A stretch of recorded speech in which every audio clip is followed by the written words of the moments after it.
বিসমিল্লাহির রহমানির রহিম। এখানে প্রতিষ্ঠানটা অনেক ভালো, শিক্ষা যোগ্যতা অনেক ভালো, আমার পরিবেশটা অনেক ভালো। আমাদের বাচ্চা এখানে পড়াশোনা করে অনেকটা আগাচ্ছে আর কি, এই জন্য আর কি এখানে ভর্তি করে। আমার দুই বাচ্চা এখানে পড়ে। এখানকার স্যারেদের টিচিং, গাইড, ডিসিপ্লিন সব কিছুই ভালো। এজন্য আমি অনেক দূর থেকে আসি, আমার বাড়ি প্রায় 3 কিলোমিটার দূর, তারপরেও আমি এখানে দিচ্ছি আমার বাচ্চাদের সুন্দরভাবে পড়াশোনা করার জন্য। আমার বাচ্চা ক্লাস 1-এ পড়ে, যে আমার বাচ্চা আসুক।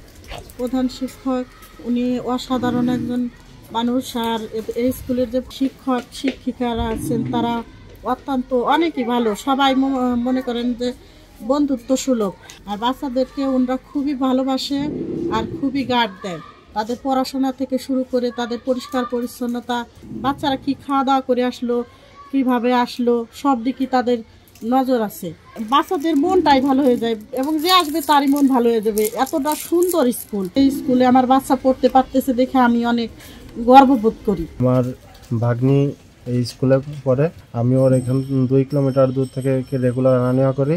এইটা অনেক ভালো একটা স্কুল, আমাদের জেলার ভিতরে সবচেয়ে সেরা। আমি নিজেও এইখানে পড়াশোনা করেছি।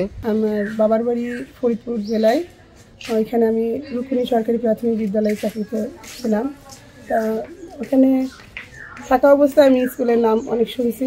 আমার শ্বশুরবাড়ি এই এলাকায়, স্কুলের পাশেই। ওখান থেকে আমার ইচ্ছা ছিল যে আমি এই স্কুলে আসবো। এই স্কুলের সুনাম, সব কার্যক্রম দেখে আমার খুব ভালো লাগে। আমি স্কুলে এসে নিজেকে অনেক গর্বিত মনে করছি।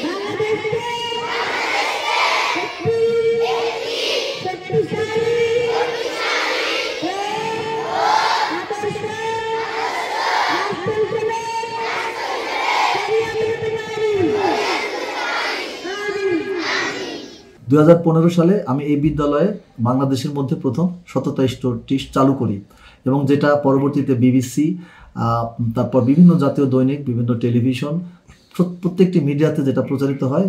এবং আমি আসলে গর্ববোধ করি যে আসলে আমার একটা ছোট্ট উদ্যোগ এভাবে সবাই অ্যাকসেপ্ট করেছে, ইভেন গুগলও এটা অ্যাকসেপ্ট করে নিয়েছে।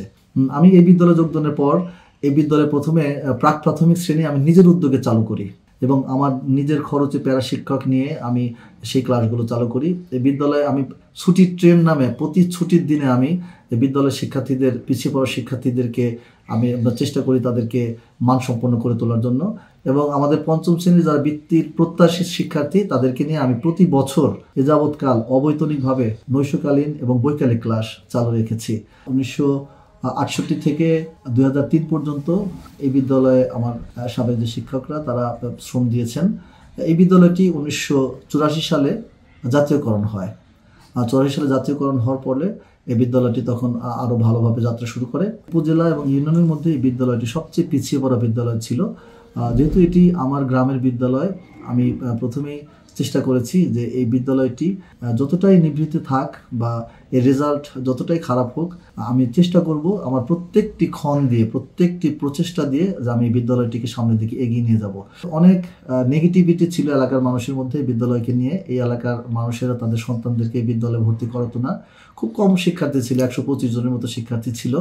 তো আমরা তাদেরকে বোঝাতে চেষ্টা করি যে আমরা যদি সবাই মিলে কাজ করি তাহলে আমাদের অতীতের যে গ্লানি রয়েছে বা অতীতের যে দুর্নাম রয়েছে সেটাকে ঘুচিয়ে আমরা সামনের দিকে এগোতে পারবো ইনশাল্লাহ।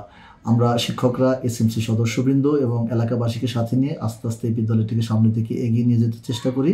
এবং আপনি ভাবতে পারবেন না যে 2003-এ যে বিদ্যালয়টির একজন বাচ্চাও বৃত্তিপ্রাপ্ত ছিল না তার পূর্ববর্তী পর্যন্ত, কিন্তু 2005 সালে এই বিদ্যালয়টি উপজেলার শ্রেষ্ঠ বিদ্যালয় হিসেবে আত্মপ্রকাশ করে। এবং পরবর্তীতে আমার আরেকটি উদ্ভাবন বন্ধু টিম, যেটার মাধ্যমে আমি বিদ্যালয়ের শিক্ষার্থীদের ঝরে পড়া রোধ এবং বিদ্যালয়ের অনুপস্থিতির হার কমিয়ে আনার জন্য একটি বন্ধু টিম তৈরি করেছি। এবং সেই বন্ধু টিমটি নায়েমের মাধ্যমে যেটি উপস্থাপিত হয় এবং ইউনেস্কো, আপনারা জানেন যে জাতিসংঘের শিশু বিষয়ক যে সংস্থা ইউনেস্কো আমার এই বন্ধু টিমটিকে তাদের তালিকাভুক্ত করেছে এবং আমাকে এই ইউনেস্কো বন্ধু টিমের জন্য অ্যাওয়ার্ড দিয়েছে, যেটা আমার মনে করি আমার স্বাবলম্বীর জন্য অনেক বড় প্রাপ্তি।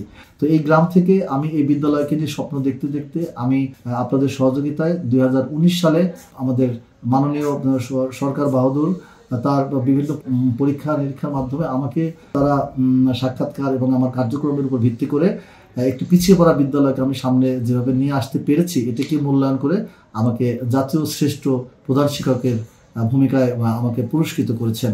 নিজে কখনো শ্রেষ্ঠ হতে চাইনি, আমি শ্রেষ্ঠ করতে চেয়েছি আমার এই প্রাণের প্রতিষ্ঠানটি, আমার ভালোবাসার এই প্রতিষ্ঠানটি, যাকে আমি কি বলবো, আমি আমার চেয়েও বেশি ভালোবাসি হয়তোবা। পরিবার বর্গ বঞ্চিত করে আমি এখানে অর্থ দেওয়ার চেষ্টা করি, আমি এখানে সময় দিতে চাই।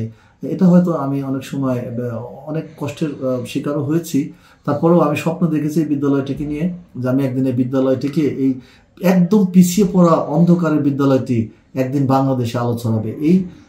এইটাই ছিল আমার প্রধান স্বপ্ন। এবং আমরা সবাই মিলে আশা করি হয়তো আপনারা আমাদের জন্য দোয়া করবেন, আমাদের এই বিদ্যালয়টি যদি একদিন বাংলাদেশের জাতীয় শ্রেষ্ঠ প্রাথমিক বিদ্যালয় হিসেবে স্বীকৃতি পায়, সেদিন হয়তো আমি প্রাণ ভরে নিঃশ্বাস নেব। আচ্ছা, আমি তাহলে আমরা সম্পত্তি কত পেলাম? 10টি। কি কি?